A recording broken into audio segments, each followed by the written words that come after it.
on that sort of thing. So of course there was much leg pulling went on, and we were all sort of thinking of what we should do. So, and in those days I was living in Kingston, and my brother was down here as well. And the pair of us, we're walking up to the station after, and he said, "We're not going to let him get away with that, are we?" He said, "We've got to do something." So,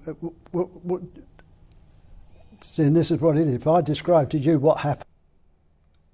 Okay. Peter, it's an absolute pleasure to meet you today. I just wanted to ask you your thoughts. Oh, sorry, Matthew. Put your mic up. Sorry. That was very unprofessional of me there. Okay, start again. Peter, it's a pleasure to meet you today. Can you give me your sort of thoughts and memories of sort of coming back to the game after the war? Well, it wasn't a case for me of coming back to the game after the war. I came to the war. I came to the game during the war. I came to Charlton. Well, I was very lucky, really, because I was working as a draftsman at Leyland Motors at Kingston, and Sid Hobbins, who was Sam's understudy, got directed to work at the factory.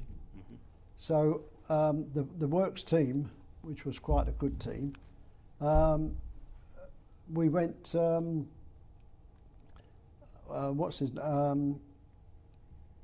That's right. They talked Sid into playing for the works team, which he did. And then he, after a few games, he said to me, "Would you like to go to Charlton for a trial?"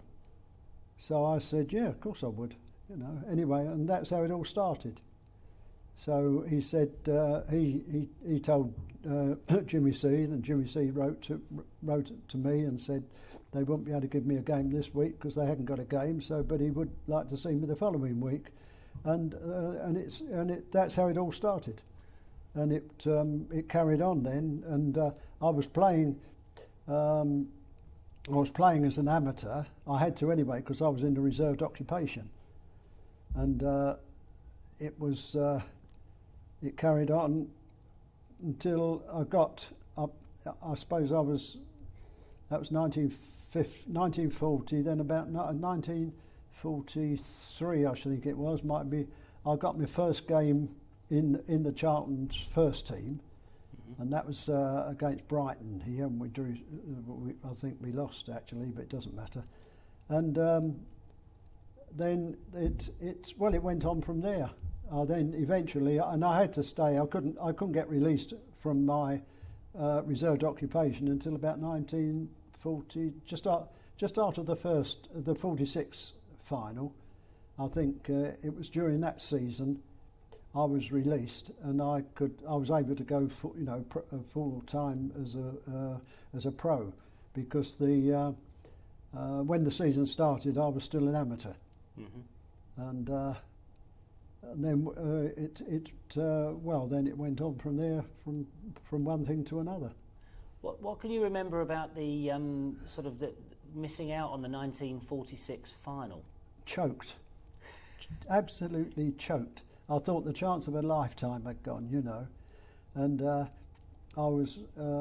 It was a pure out and out accident. I mean, it was against the Spurs down here.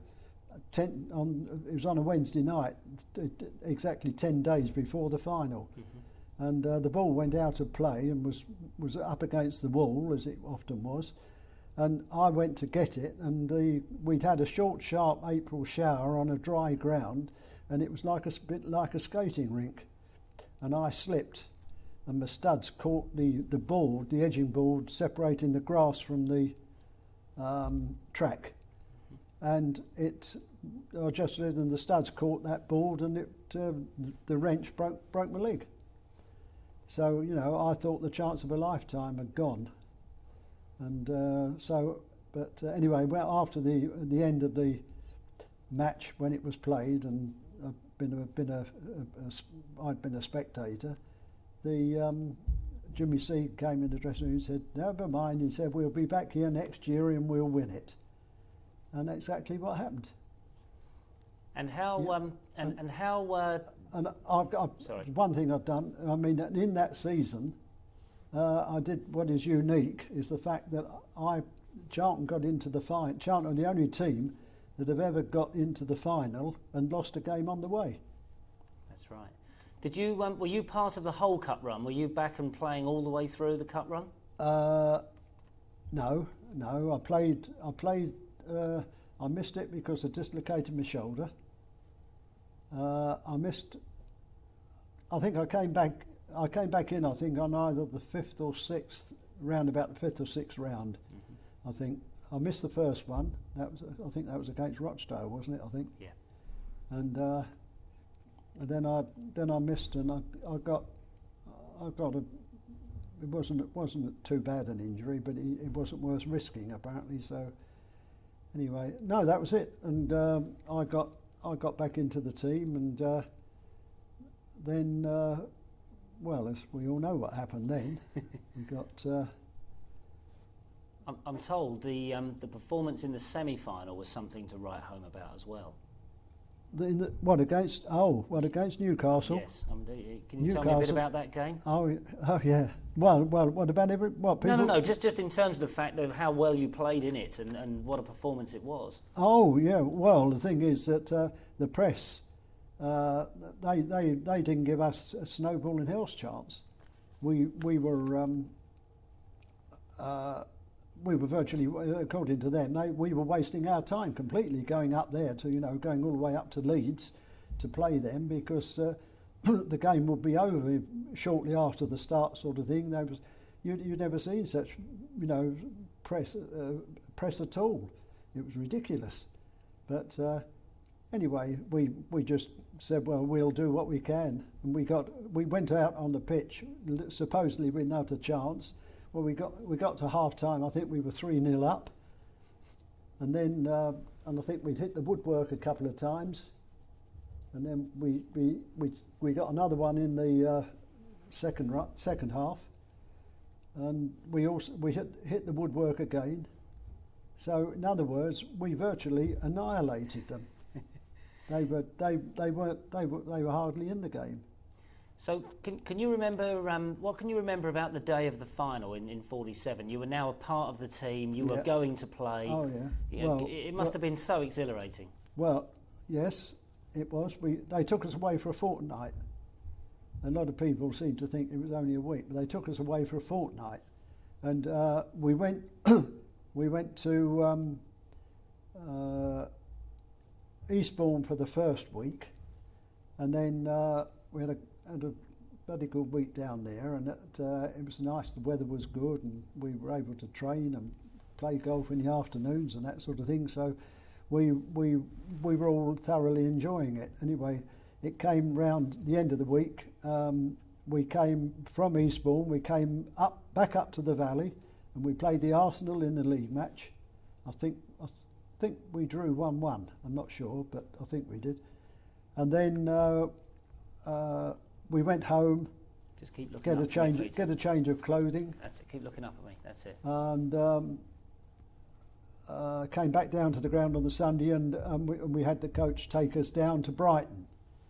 So we had the week immediately prior to the final at Brighton, and we had a good time down there. And we stayed at I think it was the Majestic, and then we were there and then Saturday morning, the coach took us from there up to the Metropolitan Police Sports Club on Hayes Common, where we had our lunch, and then we had 4 motorcycle policemen then accompanied us from Hayes Common right the way to Wembley Stadium. And of course, in those days, I'm trying to remember, Park Lane was two-way road. Mm-hmm. It wasn't one half in Park Lane and the other half in Hyde Park. It was all outside the park. And we went from Hyde Park Corner to Marble Arch on the wrong side of the road, and we got, I forget how many we went through something like 8 traffic lights. We went through 8, I think it was red traffic lights. It was something like that. And of course the thing was, the doctor, he'd offered to put our, so there was a bit, we'd got a bit of a kitty going of money, and he was going to put, he offered to put something in, I forget it was, for each traffic light we went through. And of course the thing is, for what it was in those days, it cost him a fortune. And when we got eventually got, by the time we got to Wembley, the stadium, of course it was quite nice. But then of course when we got up there, where there was also the other thing that, of course, there was the clothes rationing. We got up there without, we didn't have a set of socks. We got socks, but there wasn't a set of them. There was like an all red sock and a red and white sock and a red and green sock and a green sock with a red top, and you name it, they were all varieties, because the thing is, it was we'd run out of clothing coupons, and they'd had to use them to get a set of shirts and set of shorts. So, and of course we heard this, so I said, well, I've got a chap I know in Kingston who's got a sports shop. I said, I think I might be able to do something with him, which I did. And he got the sports goods people up north. They are. I forget now what the name is. It's still around. It's still a household name. And they sent the socks down to him. He said that we would pay off the coupons, and the next time we got an issue of them, which was fair enough, and they accepted that. But needless to say, that never came. It didn't come to it. I don't think we ever gave them the coupons for those things anyway. So that was it, and we got the socks we wanted. Everything else, and we got out there in our nice white shirts with red trim and black shorts, red and white socks. We felt like a team and played like a team. It wasn't a classic, not by any stretch of the imagination. I should imagine it was a bit of a bore, but it was two teams with reasonable defences, you know. What's all this about the ball bursting? What's all that about? Well, it did in both. Peter, is it possible you can look forward a bit more? Up a bit. Up a bit. That's it. If you can keep like that. Yep. Right. Yep. That's it. Yeah. It burst in both finals. One it burst when as Sam caught it, and he had the presence of mind to just throw it, and he threw it right way out over the touchline and gave them a throw-in. Whereas, you know, if he'd hung on to it and said, "Hey, ref, look at this," the ref would have had to give a bounce up virtually on our goal line. So anyway, it was all right. We finished, got the game, and I'm trying to think of how the ball burst in the first one. No, that's okay. It's really not important. It's just something you read about that's sort of obviously of interest, really. Yeah, that's right. But can you remember? It's never burst since, has it? No, that's right. That's right. Can you remember? I've seen the pictures of the goal going in and everybody trying to chase the goal scorer. Oh, yeah, yeah. That was it. And he Chris scored the goal. As soon as he realized, he just turned and ran straight up the pitch, and he jumped, and he ran straight at Jack Shreve and jumped straight into his arms. And he was like as if he was sitting on a chair as a person virtually.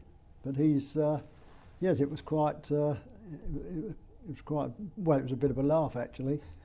But it was all right because it was only 6 minutes from the end of extra time.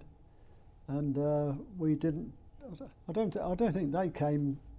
I don't think our goal got in danger after that at all. So there wasn't as if they then went and missed something. I'm not sure. And what is it like climbing those steps for Charlton Athletic to lift the cup? Give me a little insight into what that feels like. Well, it's a once in a lifetime thing, isn't it? That's what you think it is, but that's virtually, well, as far as I'm concerned, that's exactly what it was. But the thing was that. They said that They said that the first one that I got a loser's medal because I couldn't play through injury, and I never saw a medal. Nobody ever saw a medal for me. So that where that came from, I don't know, but I certainly didn't. I've got the one I did win. Is it something you'll always cherish? Yes, Peter? Yeah. I've always got it at a match. I always got it on my pocket on a match day. I've got it in my pocket now. But it's one of those things, you've got it, and nobody can take it away from you. But it must give you, I mean, bearing in mind now there's thousands of Charlton fans who come to games and they go to, season on season, to win the FA Cup is just so awesome. Yeah, well, it is. When you think, you're so much younger in those days when you win it, that I don't think you realise it until you're getting old and crotchety, well, like I am now. You don't really probably appreciate it quite enough, and think that good God, that's mine, and nobody else is going to have it. Given that it happened, so close to this period of wartime where everything, was probably quite miserable, it must have been a great relief. To win it must almost have felt like double the achievement because of what had gone on in the years before. Oh yes, yeah. Well, I mean, I think Jimmy said to us. He said, "Well, there we are." He said, "I said last year that you'd win it this year, so there we are." And he was elated, so same as we were. And the older ones in the team, like Don Welsh and Sam and those blokes. I mean, they were all over the moon with it. Yeah, it was really good, really good. Can you give me a quick insight into Don Welsh? What was he like as a captain? Great, best captain I ever played with. He never harped on for other people to do things that he couldn't do himself. He was a smashing bloke. He was always laughing. I mean, he hardly he took very very few things seriously. At least he appeared to take them seriously, and not take them seriously rather. And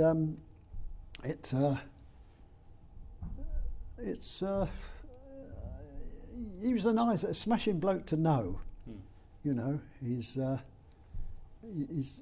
geeing them all up. And he said, oh yeah, what was the thing he said to Sam once? Sam punched a ball out, and he said something about it. He said, why don't you catch the thing, you big ginger-haired, yellow-bellied, and make your own way for what the last word was. And he shouted this at the top of his voice, and the people behind the goal, they all heard what he said. And of course, it was hilarious, really. I mean, he didn't harp on it about it anymore after that. It was it was all right, but he was a hell of a good player, Don. He never took prisoners when he played. And how good a player was? Peter put his hand on the mic and there's a lot of ruffle when he just talking about. Oh right, okay, that's okay. I think we're okay with it. And can you give me a little insight into Sam Bartram as a man? Oh, he was all right. He was a nice chap. Nice chap, Sam. Yeah, very good, very good. He's he was always he took everything seriously. He was he was a good goalkeeper. He didn't try to do things that he wasn't capable of. He would if it was easier to punch it than catch it, that's what he would do. But he was no, he was all right. He was all right. He was in our card school on the trains when we went by on the trains. It was. Would it be fair to say he epitomised the spirit of Charlton? Yeah, I should think so. Yes, he's always. So the thing is that the funny thing is, I don't know whether you've noticed it, but the teams, they don't seem to talk to each other that much these days, and yet we were talking and shouting to each other all right from the kick-off. And there's all the time you're shouting to somebody else to get into position or take a position, and you sort of, it was all helping each other the whole game through. And that's where, and Sam was pretty good at that. He was he made some hellish good saves. There was a laugh. We did have a laugh because we were playing Fulham and they had a chap named Freeman, who was very good on free kicks, and they got a free kick must have been about 35 yards out, I should think. And anyway, Sam got the wall lined up with us, got us moving about a bit, get the walls straight. And all right, okay, up came Mr. Freeman, and with it all right, Sam rated behind to catch it. He went straight past him into the back of the net. And of course the thing was, Sam got his, what he was called is nobody's business. But the thing was that he got Sam, what's his name, Jimmy Seed, never mentioned it. We went in at half time and Jimmy Seed never mentioned us, didn't say a thing to him because we thought, he'd get a bit of a rocket. But after the match, he said to Sam, are your eyes all right? And Sam said, yeah, of course they are. He said, I think you ought to have them examined. And he arranged for him to go and have an eye inspection down in Woolwich. Yeah, and of course Sam was absolutely disgusted. Right, and if he'd sort of if he'd saved the thing, of course it would have been nothing like that would have happened. But it was the way he never mentioned it, never said a thing to him until it was well and truly over, as you might say. Yeah, so he got his leg pulls out. I don't know, but I wouldn't be surprised if one of the others, like maybe even Don Welsh or somebody, would have found a pair of goggles and given them to him, said, try these, sort of thing. But, there's always leg pulling going on. Were you part of the team when Sam had his 500th game? Can you remember that? No. You weren't part, No, I wasn't here. I think I'd gone by then. You'd gone by then. What date was that? Oh, I can't remember. I just remember seeing some old pictures of him with a birthday cake for his 500th game. Yes, that's right. Yeah, I was going to say, no, I don't think so. I'm sure I wasn't. That's... No, that's okay. No, because I left Charlton at the end of the 52 season, or 53 season, okay. I think it was. Just one final question, because unfortunately we've got to head off and go and do something with Michael Grade in a minute, but and we'll have a little look at your folder in a bit. Can you just give me a little insight into Jimmy Seed, please? Just to sort of, the way he managed and the sort of man he was. He was all right. He was, and I never had. I got on all right with him actually, except over one thing. That was all. But yeah, he was all right. He was he didn't go in for fancy stuff. It was just plain straightforward.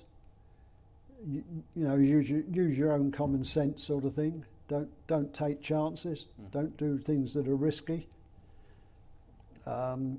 Help each other, which we were good at. And he was, I got him wrong. I never saw him get really annoyed. Not really. Not that I can remember. I mean, what he did when he went in the office, I can't remember. I can remember we went to Newcastle one day and we were winning 2-0 with about 20 minutes to go, and we lost 3-2, and that was terrible. And it was no names, no pack drill, but Sam wasn't playing that day, and I think he went sort of as they say, he went bananas after the game, but he didn't carry it on the train anyway, coming back. But no, I got on. I quite, as I say, quite liked it. It was all right. Yes, Excellent. he was one of the doers. He was good at sorting players out. Yeah, and Excellent. No, that's fine, Peter. That's absolutely fine. Now, the only problem we've got, just turn off now, Chris, it's fine. the only